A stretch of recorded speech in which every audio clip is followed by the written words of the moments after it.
노무현 전 대통령이 지난 5월 23일 서거했습니다. 비주류 정치인에서 대통령으로, 대통령에서 다시 평범한 촌부로, 그의 63년생에는 어떤 드라마보다 더 파란만장했습니다. 늘 당당한 모습이었기에 노 전 대통령의 서거는 더 갑작스러웠고 국민들이 받은 슬픔과 충격은 더 컸습니다. 노무현 전 대통령의 죽음, 그리고 비탄에 잠긴 추모 현장을 돌아봅니다.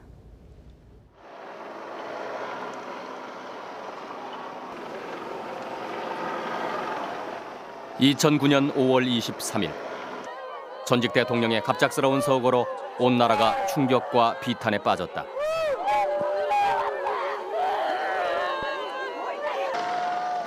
믿을 수 없는, 믿기지 않는 사실을 확인하기 위해 김해 봉화마을에 수천 명의 사람들이 모였다.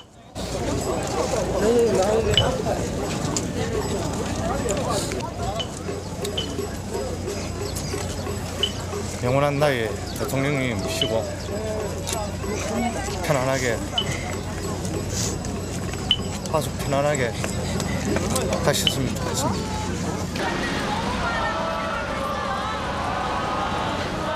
노 전 대통령을 추모하기 위해 서울 도심에도 시민들의 발길이 끊이지 않았다. 솔직히 지금도 아니었으면 합니다. 아니었으면 합니다. 나라 대통령이 이렇게 가져간 게, 그리고 그렇게 가지게 만들었다는 점이 너무 싫어요.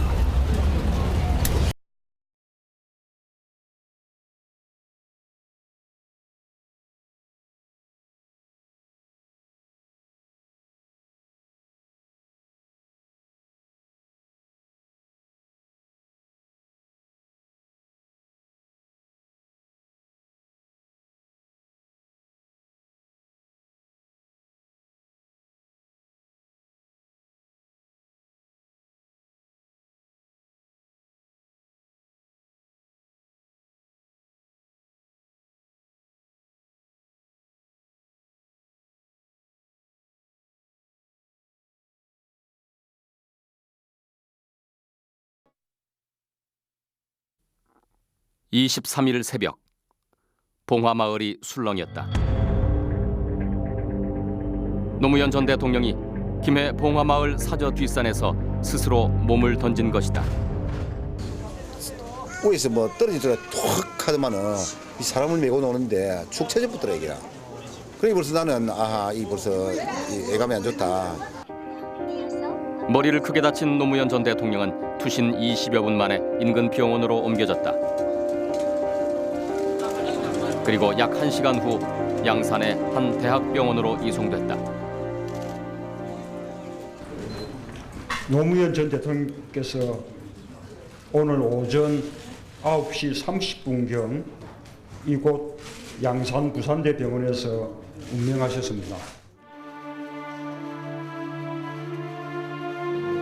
그는 끝내 의식을 회복하지 못한 채 63년의 생을 마감했다.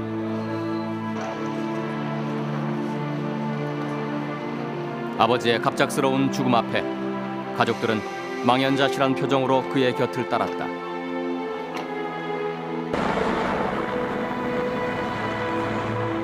유족과 지지자들이 눈물로 운구 행렬을 떠나보냈다.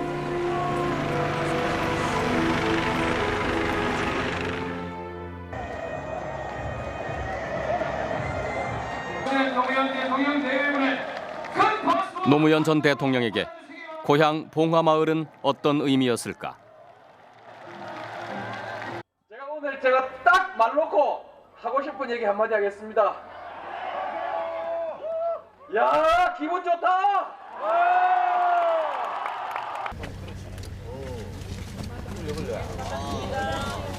안녕하세요. 퇴임 후 노 전 대통령은 고향의 터를 잡았다. 장관 실어보신 거 어떠세요? 박부천하고 봉화산하고 다 한번 잘 가꾸어 보고 싶어요. 평소에 대통령으로서 정책을 하시면서도 농촌 정책, 또 지방 분권 정책, 농촌 마을들 잘 가꾸어 나가는 것에 대해서 굉장히 관심을 갖고 실제로 임기 내내 그분을 노력을 하셨습니다. 그런데 이제 그 부분이 단지 제도와 정책으로 되는 것만이 아니라 모범을 만들어내는 것이 필요하다. 그래서 직접 고향 마을로 돌아가서 그 모범을 세우겠다라는 생각을 갖고 돌아오셨습니다.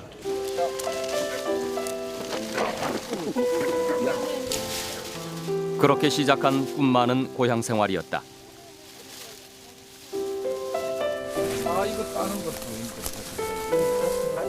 노 전 대통령은 농촌에서 그냥 소박하게 살고 싶다고 했다. 63세 다시 돌아온 고향에서의 생활은 매 순간이 뿌듯하다고 했다. 그 농촌조차 다 황폐화돼 폐허가 돼버리면 우리 이제 뭐 서울에 이제 갇혀 살아야 돼요. 뭐 산하가 어떠고 저쩌고 뭐 그런 거 없어요. 2월 말에 오셔서 바로 한 달 후쯤 봄이 시작이 됐기 때문에 바쁘게 그렇게 여기서 활동하셨고 저희 와서 굉장히 행복해 보이셨고요. 그래서 좀 안심했죠 그때는. 근데 이 정도면 따라 이런 서민적인 모습은 전직 대통령이 아닌 예비 농사꾼의 모습을 연상케 했다고 한다. 대통령 오늘 맛이 어떠세요? 한 말씀 부탁드립니다. 딸기 맛이죠. 그렇습니다. 노 전 대통령이 터를 잡은 뒤 사저가 있는 봉화마을은 하루 수천 명이 찾는 관광 명소가 됐다. 당시 노 전 대통령의 소박한 모습은 인터넷상에서 큰 화제가 되기도 했다. 덕분에 노간지라는 애칭을 얻었다.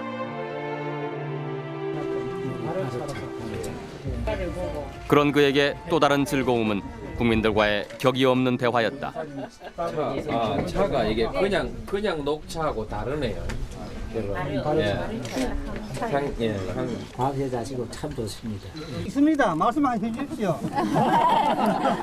아이들은 또 사인장 들고 와요. 사인장. 이게 이제 아주 소박한 저한테 대해서 아주 소박한 그 요구인데 아직은 그걸 제가 못 해드려요. 악수도 한번 해. 예, 그 형편이 아직은 못 해드리는데.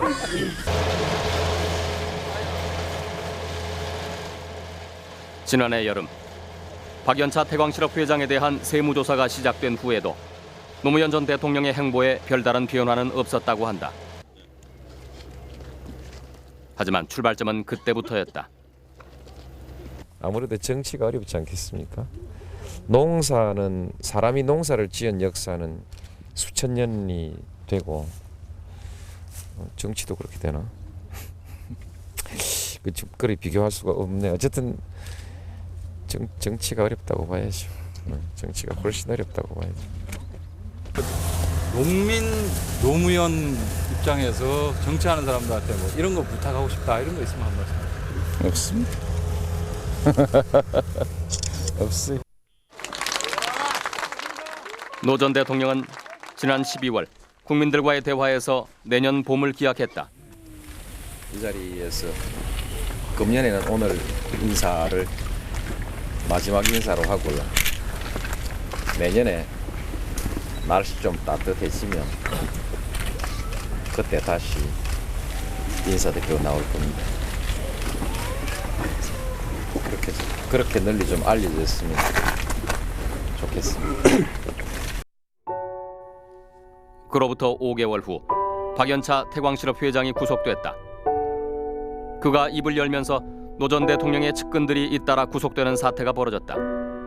노무현 전 대통령은 긴 집거 생활에 들어갔다. 자신의 홈페이지에 집이 곧 감옥이라며 취재 경쟁에 나선 언론에 호소하기도 했다.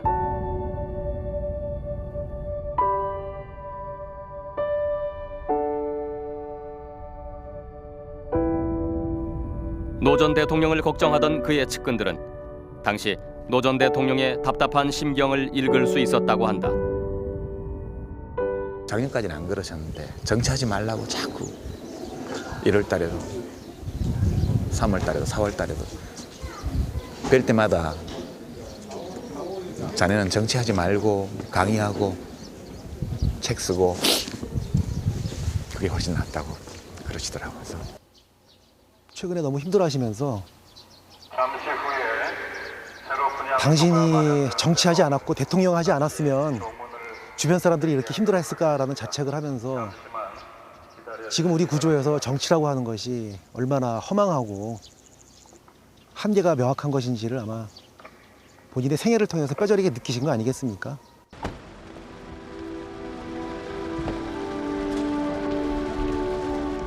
밤을 넘겨가며 이어진 검찰 조사. 그 이후 그는 일절 외부의 모습을 드러내지 않았다.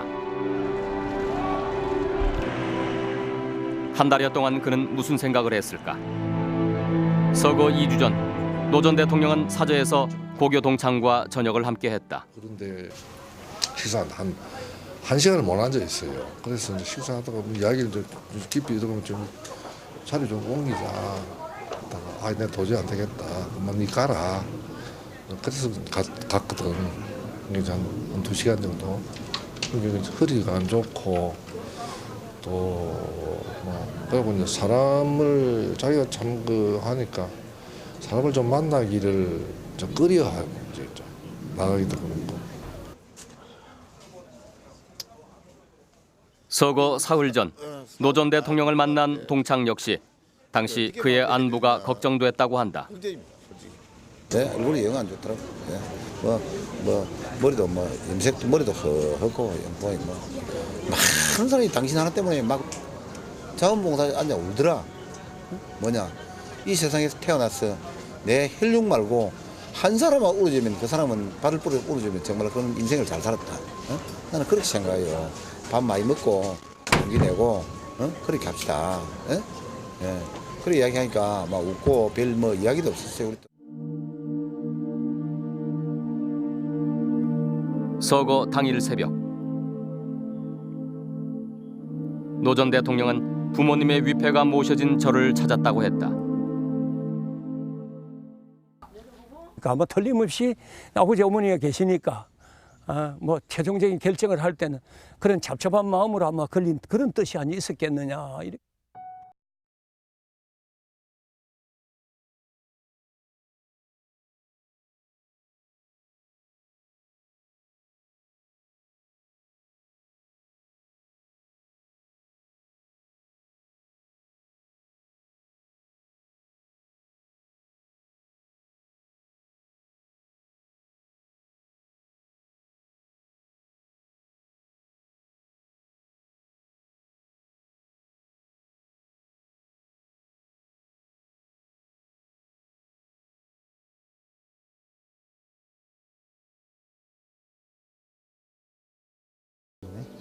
주변 사람들에 대해서는 참 굉장히 마음이 약하고 배려심이 강하고 굉장히 여린 분이신데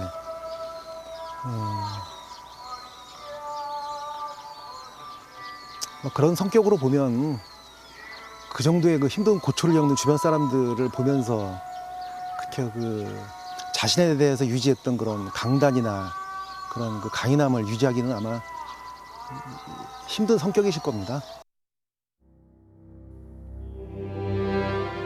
그는 이런 결심을 운명이다라고 짧게 정리했다. 제가 2002년도에 책 만들면서 인터뷰했을 때 대통령이 되시면 굉장히 인간적으로는 불행할 수 있는데 왜 되시려고 그러냐 이렇게 물어본 적이 있어요. 그때 대답이 운명이다 이렇게 말씀을 하셨거든요. 운명인 것 같아요. 그렇게 얘기를 하셨는데 마지막 남기신 글도 운명이다 그렇게 돼 있어서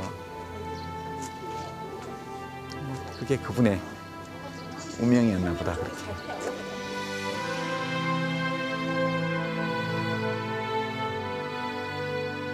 노무현 전 대통령은 그렇게 유명을 달리했다.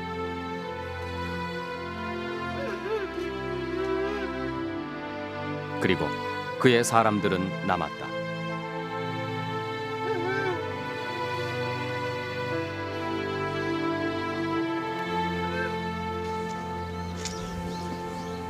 경호관 얘기가 담배 있냐고 물어보셨다는데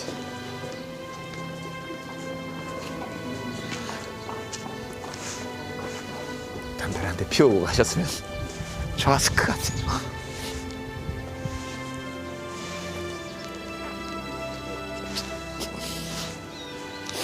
제가 있었으면 담배 한 가지 드렸을 텐데 그런 생각 들죠. 좀 보고 싶고 그런 마음이 있으십니까? 아니요.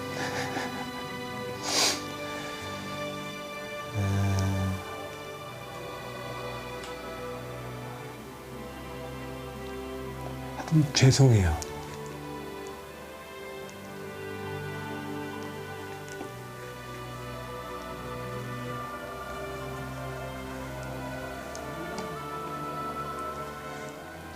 끝내 자기를 던져 수밖에 없었던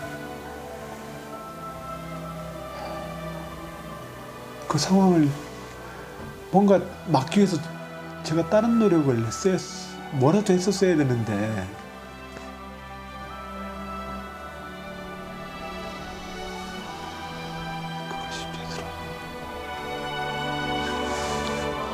최초로 대통령에 당선된 비주류 정치인, 최초의 팬카페가 있는 대통령, 최초로 퇴임 후 고향으로 돌아간 대통령.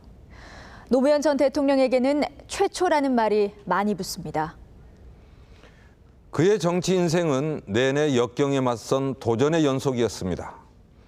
현실의 한계와 금기에 맞서 원칙과 소신을 지키려 했고 장애물이 막아서면 애둘러 가기보다는 늘 정면 돌파를 선택했습니다. 그런 그를 사람들은 바보 노무현이라 불렀습니다.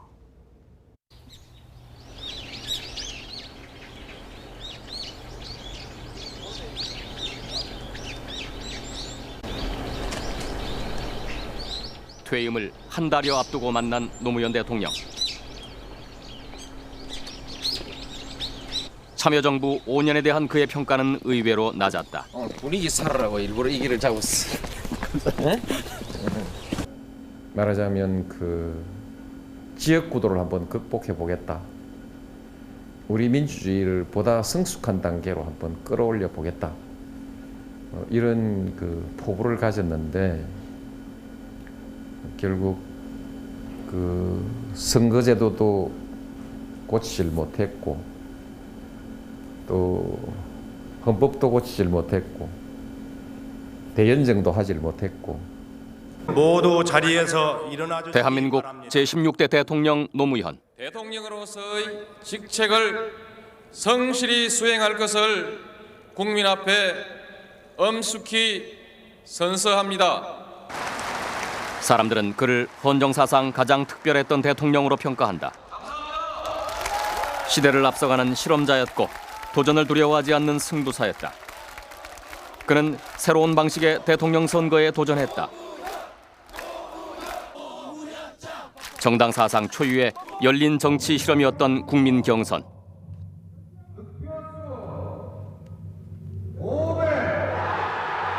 영남 출신 노무현이 호남에서 압승을 거두었다. 광주 시민 여러분들의 위대한 승리 그리고 민주당의 승리. 민주당의 본토라고 하는 그 광주에서 막강한 조직을 가지고 있다는 기존의 이인재 씨로 대변되어지는 당 주류의 모든 조직적 활동에도 불구하고 평범한 시민과 당원들이 엎어주신 거거든요. 그 광주 경선에서의 승리가 저한테는 굉장히 감동이었고 그 핵심적으로 행복했던 것은 뭐냐면 사람의 마음이 움직이고 그 마음이 하나로 모아내는 그 장면만큼 우리를 기쁘게 하는 게 없거든요. 정면 돌파해서 37% 받아오겠습니다. 이번에 다시 전 노무현이 정면 돌파해서 50% 받아오겠습니다. 어떻습니까? 16개 도시를 돌며 치루어진 치열한 국민 경선. 16부작 드라마라는 말이 생길 정도로 국민들의 관심이 집중됐다. 50일 동안의 국민 경선을 거쳐 그는 국민 참여에 의한 첫 번째 대통령 후보로 결정됐다. 그 여세를 몰아 비주류 정치인 노무현은 대통령 선거에서 승리하며 서민 대통령으로 불리게 된다. 무슨 얘기를 하는 것보다 여러분들하고 악수하고 싶습니다. 그는 지금까지의 대통령들과는 달랐다. 계파도 없고 배경도 없었다. 권위주의와 지역주의 타파라는 원칙과 소신이 있을 뿐이었다. 국민과 함께 완수하겠다는 원칙과 특권이 용납되는 시대는 이제 끝내야 합니다.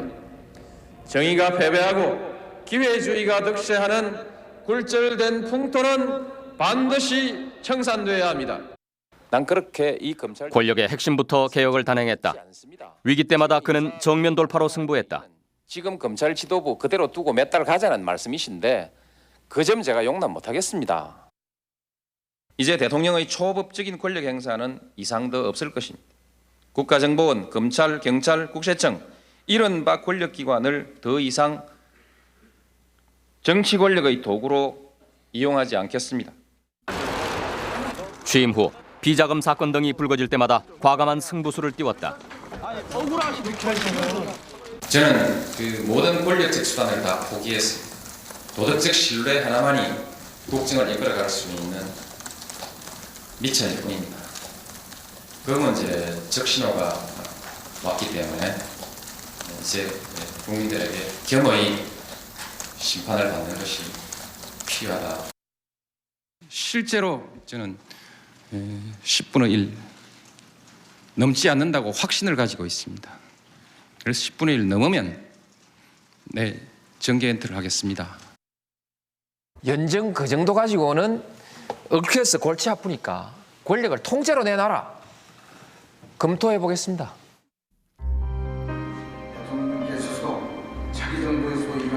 그는 수많은 정치 실험을 했고 수많은 실패를 경험했으며 그 과정에서 수없이 많은 논란과 구설을 불러일으켰다. 대통령께서 가지고 계신 정치적 문제의식이 국민들이 아직 받아들이기 어려운 점들이 있었습니다.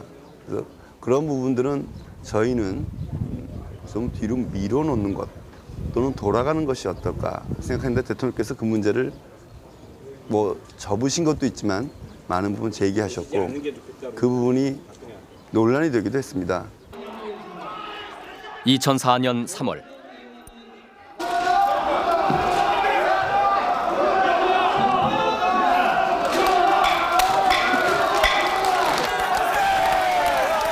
대통령 탄핵 소추안 가결. 노무현 대통령은 취임 1년 만에 정권 최대 위기를 맞게 된다.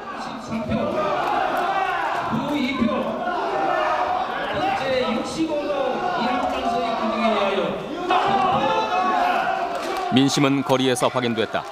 탄핵 반대 촛불 시위가 이어졌다. 그는 2달여 만에 다시 대통령으로 돌아왔다.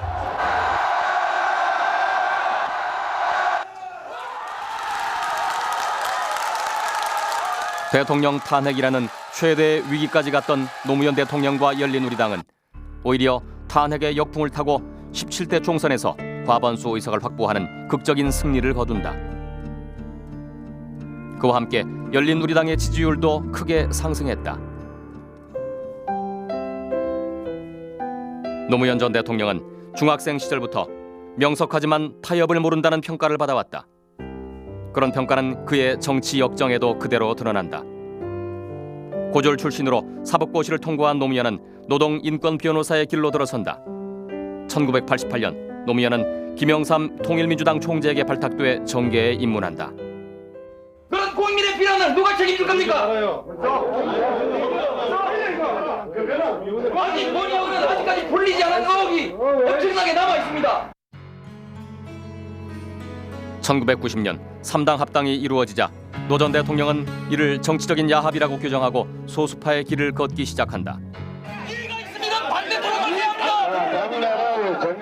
동과 서를 하나로 합쳐서 광주에서 콩이면 부산에도 콩이고 대구에서도 콩인 옳고 그름을 중심으로 해서 인물과 정책을 중심으로 해서 그렇게 정치를 해나갈 수 있는, 그래서 국민들에게 봉사할 수 있는 새로운 정치를 이 노무현이 열겠습니다.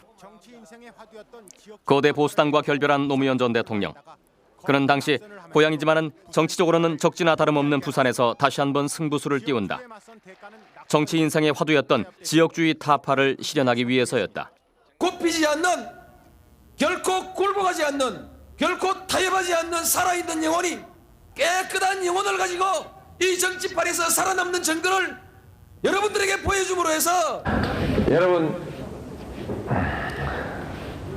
혼자서 말을 하려고 하니까 지역주의가 뿌리 깊은 정치 환경에서 그는 결과가 예상되는 무모한 도전을 그치지 않았다.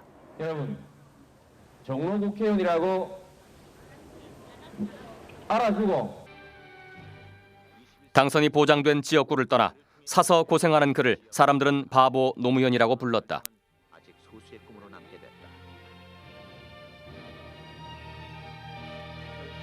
그때 부산시장 또 강서 쪽입니까?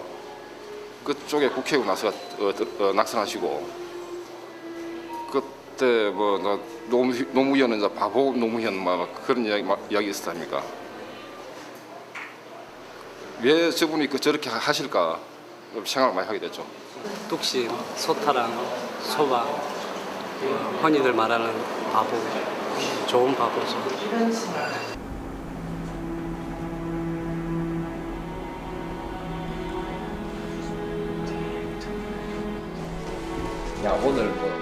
노무현 전 대통령은 정치적인 이익에 따른 이합 집산이 반복되고 지역주의가 일상화된 한국 정치사에서 이를 정면으로 반대하며 지역주의 타파와 동서화합을 끈질기게 자신의 정치 철학으로 내세웠다.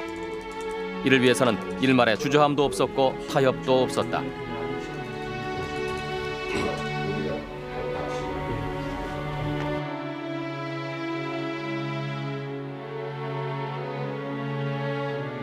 이러한 원칙과 소신을 지키는 일에 대해서 노무현 전 대통령은 바보스러울 정도로 고집스러운 결벽증을 갖고 있었다.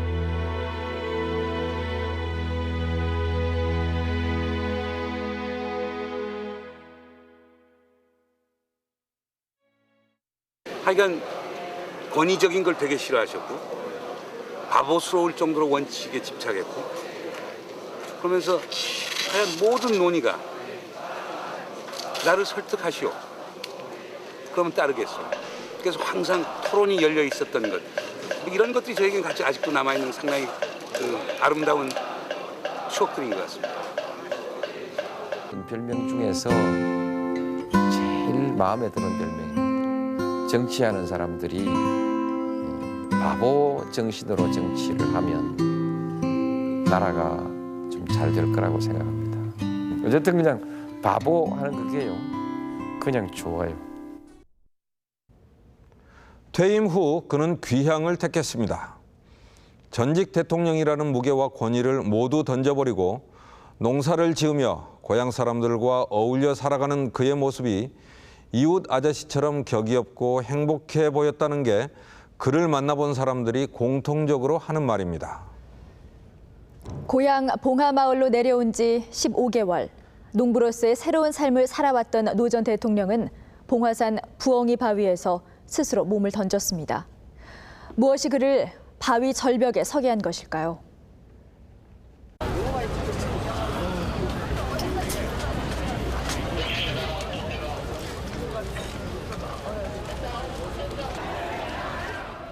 노무현 전 대통령 서거 소식을 접한 사람들이 덕수궁 앞으로 모이기 시작했다.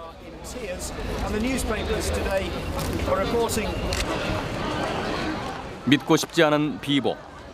사람들은 망연자실했다.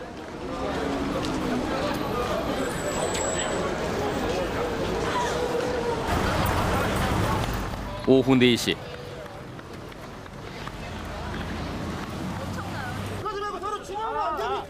노 전 대통령을 추모하기 위해 분향소를 설치하려는 시민들과 이를 저지하는 경찰 간의 몸싸움이 일어났다.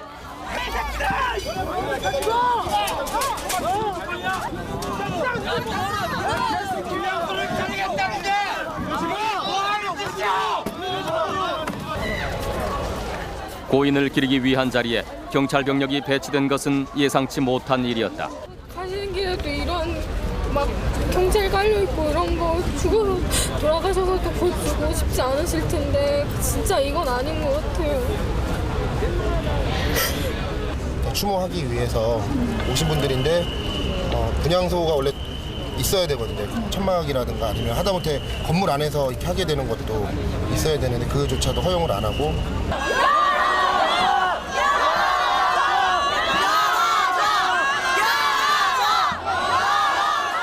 얼마 후 경찰은 그곳을 포위했고 사람들의 통행이 원천 봉쇄됐다. 안으로 들어가지도 밖으로 나가지도 못하는 상황.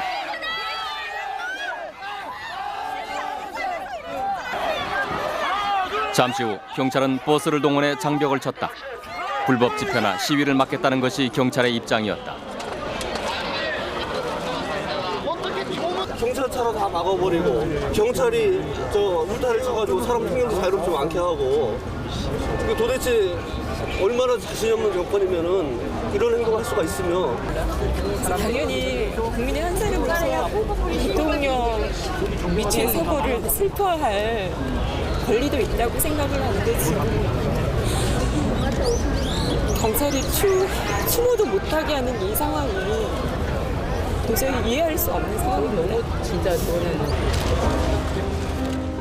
전직 대통령이 수개월간의 검찰 조사 끝에 힘겨움을 토로하며 스스로 목숨을 끊었고 시민들은 안타까움으로 이 자리를 만들었다.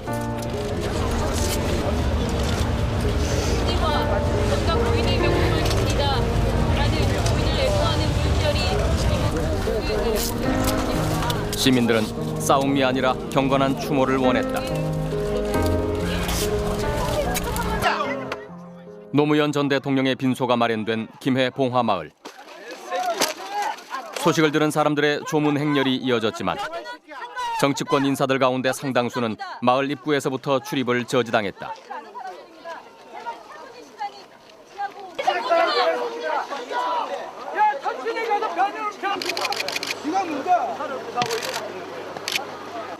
내려놓고 잡아생겨야지. 왜 못 내리게 하는데? 못 가게 다른 몽대 부사든지. 저승사자들이 와 이래 많노. 누구를 더 데리고 갈라고? 어이? 누구를 더 데리고 갈라고?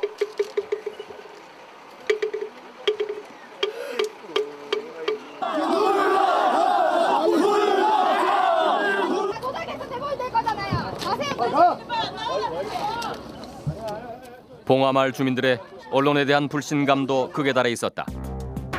수개월 전부터 시작된 노 전 대통령에 대한 언론의 질타는 시간이 가면서 점점 강도가 세졌다.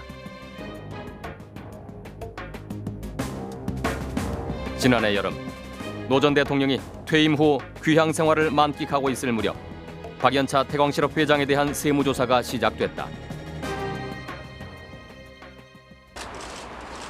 그리고 지난 연말 노 전 대통령의 후원자로 알려진 박연차 회장이 구속됐다.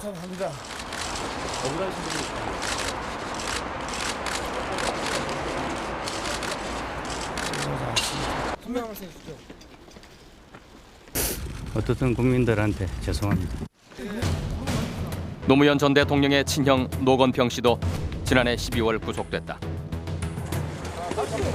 이를 시작으로 노무현 전 대통령의 측근 인사들이 줄줄이 구속됐다.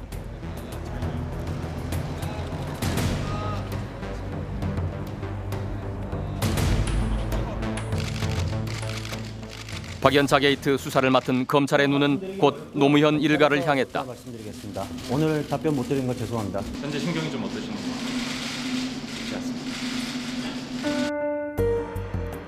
조카 사위 연철호 씨와 아들 건호 씨에 이어 아내 권양숙 여사까지 검찰 소환 조사를 받았다.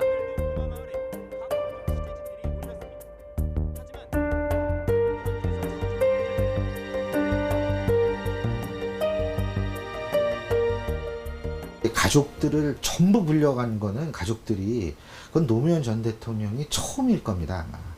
온 가족이 다 불려갔죠.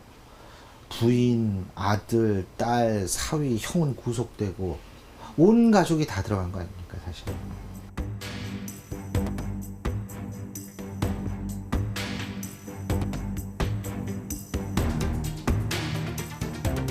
검찰에서 그때그때 수사를 해서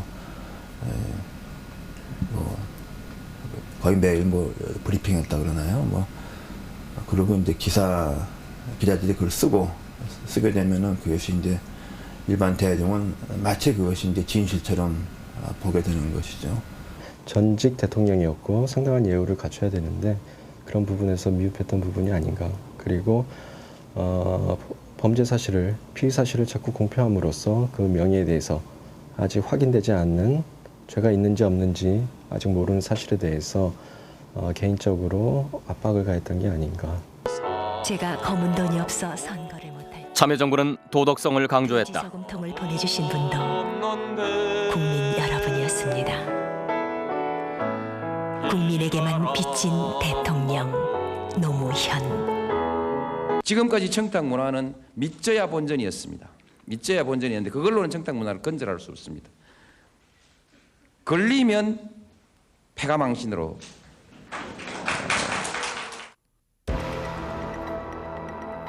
도덕성을 최고의 덕목으로 삼아온 노무현 전 대통령은 큰 상처를 입었다.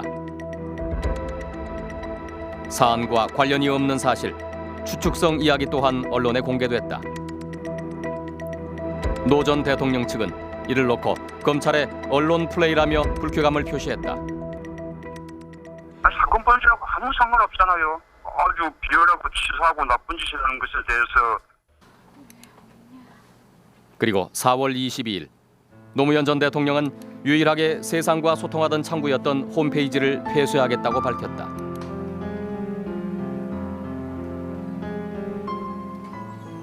아직 확정되지 않은 피의 사실들을 검찰 스스로 공표하고 이것을 언론에서 확대 재생산하는 이런 구조 속에서 노무현 전 대통령은 더 이상 소통의 방식을 통해서 자기를 방어하기에는 자기는 너무나 나약하고 힘들다라는 판단을 했었던 것 같고요. 그러한 상황 속에서 스스로 인터넷을 통한 소통마저도 스스로 문을 닫아버리게 된 결과를 초래한 것이다라고 생각합니다. 전직 대통령의 예우를 떠나서 그 정치를 그만두고 시민으로 돌아온 한 사람에 대한 예의로서도 참으로 본인이 감당하기 힘든 시련을 안겨드렸던 거 아닙니까? 4월 30일 노무현 전 대통령이 검찰에 출두했다.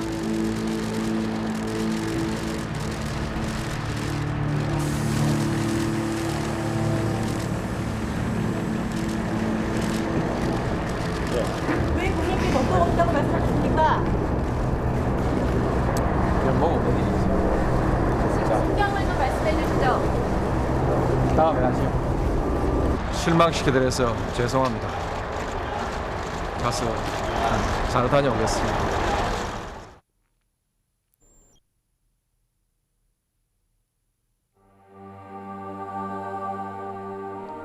한 달 후 노무현 전 대통령은 스스로 목숨을 끊었다.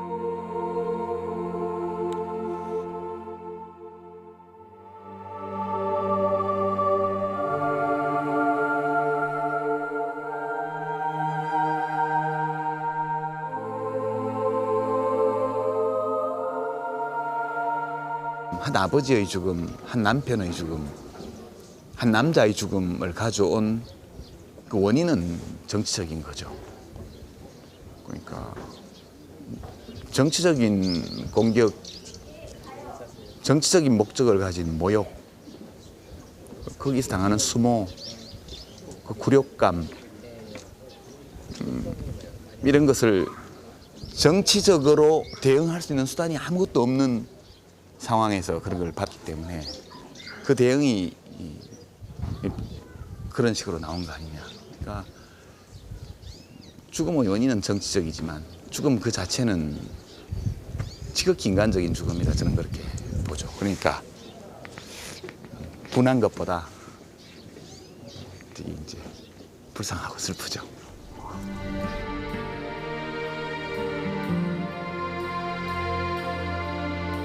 그의 죽음으로 노무현 전 대통령 일가에 대한 수사는 모두 종결됐다. 노무현 전 대통령은 사람 사는 세상을 홀로 떠나갔다.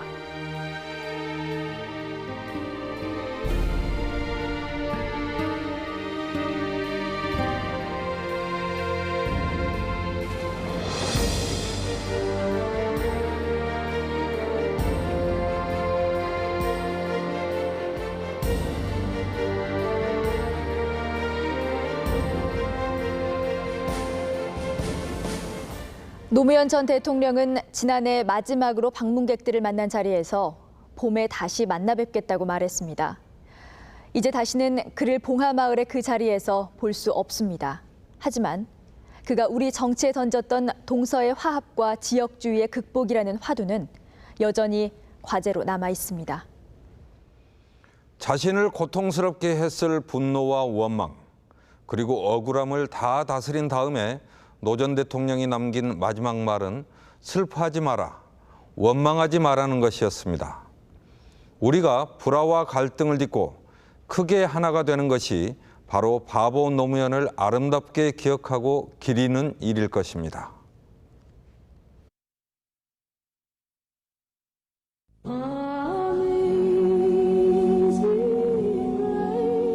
오늘 밤이 지나면 우리는 새로운 대한민국을 만납니다. 성별, 학력, 지역의 차별 없이 모두가 자신의 꿈을 이루어가는 세상. 어느 꿈은 이미 현실이 되었고 어느 꿈은 아직 땀을 더 쏟아야 할 것입니다. 정치가 썩었다고 고개를 돌리지 마십시오. 낡은 정치를 새로운 정치로 바꾸는 힘은 국민 여러분에게 있습니다.